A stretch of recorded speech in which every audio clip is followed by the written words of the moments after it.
Assalamualaikum dan bertemu kembali dengan Noro TV. One Piece 1055 manga chapter review, chapter yang bertajuk New Age. Alright, tu tanpa membuang masa, jom layan video ni dengan Uzumaki Khan. Let's get it.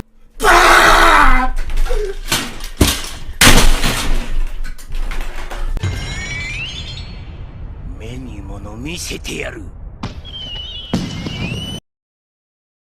Chapter ni bermula di Flower Capital di mana Nami, Zeus dan Tama bergembira di festival. Kemudian pergi ke luar bandar Momonosuke dibelasah oleh Ryokugyu dan dia tetap berkeras tak benarkan Yamato berlawan. Hokage Raizo pun tak boleh duduk diam, jadi dia gunakan Ninpo scroll jutsu untuk keluarkan serangan api. Ryokugyu cuma acah-acah terbakar sebab dia berkata dia merupakan hutan yang tak boleh terbakar. Takkanlah dia tak mampu bertahan berhadapan dengan kelemahan memandangkan dia ialah seorang Navy Admiral. Raizo kemudian ditikam oleh salah satu dahan dan nutrien daripada Raizo mula disedut keluar. Kawamatsu cuba menolong tapi berapa banyak dahan yang dah dipotong akan tumbuh semula. Akhirnya Ryokugyu berjaya belit Denjiro, Kawamatsu dan Nekomamushi. Pergi pula ke bilik rahsia Kozuki Sukiyaki. Kelihatan mereka berjalan turun di laluan rahsia dan Law sertai Sukiyaki dan Robin. Law berkata dia perasan Robin tak berpesta bersama nakama yang lain, jadi Law pun cari Robin. Sukiyaki berkata laluan rahsia itu tidak pernah diberitahu kepada Orochi mahupun Kaido, tapi disebabkan Jack ialah fishman, mereka tak perlukan masa yang lama untuk jumpa Poneglyph. Robin pelik dan bertanya apa kena mengena fishman dengan menjumpai Poneglyph dekat situ. Sukiyaki mula bercerita mengenai sejarah Wano tapi dipotong oleh Robin yang menjumpai cahaya dari satu lubang. Sukiyaki berkata pergilah lihat sebab di situ terdapat tingkap yang mana menunjukkan mereka sekarang berada di bawah paras laut. Robin dan Law pun melihat di luar tingkap dan mereka mendapati terdapat sebuah bandar terbiar di dalam laut. Sukiyaki memberitahu bandar itu ialah Wano yang lama dari 800 tahun yang lalu. Disebabkan itu bukan air laut, bandar itu berada dalam keadaan yang baik. Sukiyaki menerangkan pada zaman dahulu negara Wano 3 kali lebih besar daripada yang sekarang dan Wano berada sama dengan paras laut. Tapi pada satu ketika dalam sejarah wall dibina di sekeliling Wano sampai air hujan menenggelamkan Wano. Apabila paras air hujan tu sampai di puncak, air tu mula melimpah sehingga mewujudkan air terjun di sekeliling Wano. Negara Wano yang lama dibiarkan dan Wano yang baru dibina berhampiran Gunung Fuji. Itulah Wano pada masa kini. Mereka bertiga akhirnya tiba di satu lagi bilik rahsia yang mempunyai road Poneglyph. Robin berkata mereka cuma perlukan satu saja lagi road Poneglyph untuk sampai ke Laugh-Tale. Sukiyaki memberitahu mereka berada di dalam gua berhampiran dengan kaki Gunung Fuji dan kalau pergi ke bawah lagi bolehlah mereka jumpa ancient weapon Pluton yang tengah tidur. Namun Sukiyaki tak pernah tengok senjata itu, jadi dia tak dapat tunjuk kepada Robin dan Law. Sukiyaki terangkan lagi bahawa kalau nak dapatkan Pluton, wall air terjun di Wano haruslah dimusnahkan. Buka sempadan seperti yang dikatakan oleh Oden ialah menghancurkan wall di negara Wano. Itu juga membawa maksud membebaskan ancient weapon Pluton. Robin hairan kenapa Oden nak berbuat demikian. Setiap sejarah diturunkan dalam keluarga Kozuki, tapi Sukiyaki tak tahu apa yang telah dipelajari oleh Oden semasa dia mengembara di luar Wano. Balik semula ke pertarungan samurai menentang Admiral. Ryokugyu berkata tak ada sesiapa yang dapat menentang alam semula jadi. Dia turut memberitahu kalau Kaido masih memerintah, tak ada sesiapa yang berani datang Wano termasuk diri dia sendiri. Ryokugyu berjaya cekup The Rex, Kabats dan Yamato. Dia turut minta bawa Luffy kepadanya baru dia akan tinggalkan Wano. Yamato bagi tahu Momo untuk minta bantuan Luffy dan yang lain-lain sebab mereka boleh kalahkan Ryokugyu. Tiba-tiba Momo menangis dan bercakap dia tak perlukan pertolongan Luffy atau Yamato. Yamato dah lama terkurung dekat Onigashima, jadi dia mahukan Yamato untuk bebas dan tinggalkan Wano. Momo tak mau bergantung kepada pertolongan orang yang akan tinggalkan Wano. Ryokugyu yang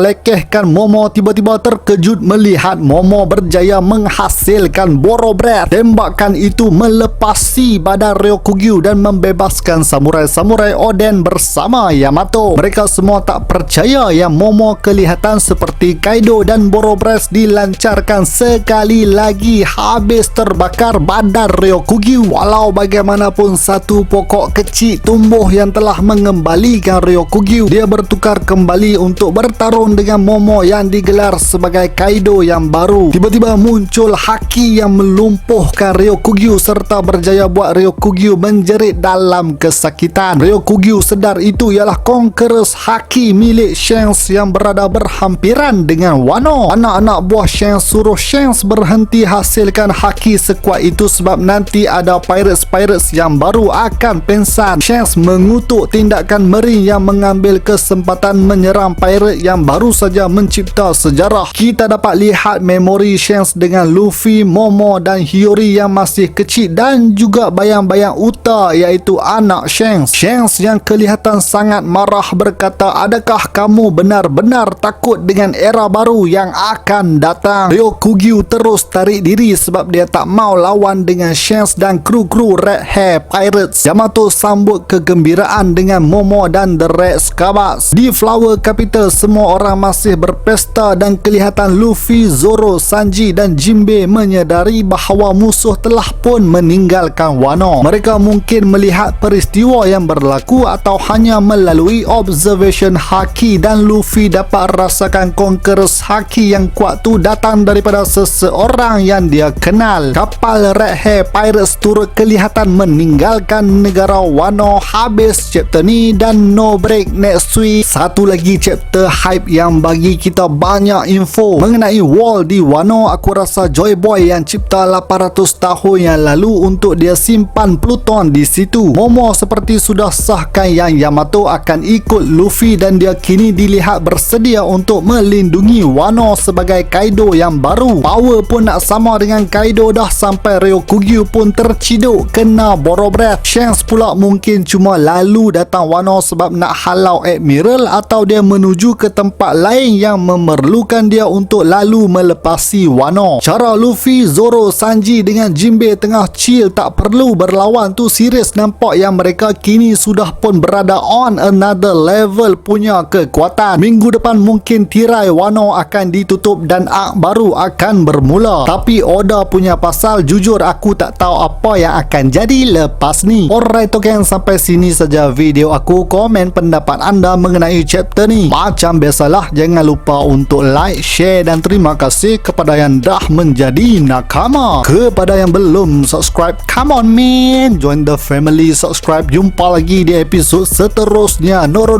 TV.